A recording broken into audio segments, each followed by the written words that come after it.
Guys, in this video, I am going to show you how to get sound on your MSI monitor speaker. If you want to get sound on your MSI monitor speaker, the first thing you need to do, in the back side of your MSI monitor, you need to find the audio jack. This is the audio jack port in the back of the MSI monitor. In your MSI monitor, you need to find this audio jack port. If you find the audio jack port in your MSI monitor, then connect the external speakers like JBL speaker or Sony speaker or any other speaker you have. Connect the 3.5 mm jack cable, one side in this and the another side on your speaker.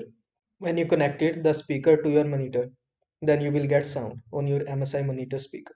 So simply connect the cable, one side in this port and the another side on your speaker.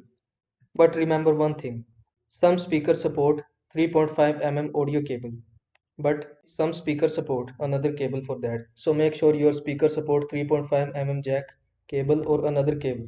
So use that compatible cable and then connected your speaker to your MSI monitor. Then you will get sound on your MSI monitor. I hope this video was helpful to you. Make sure to like this video and subscribe to my channel for more this type of content. Thanks for watching.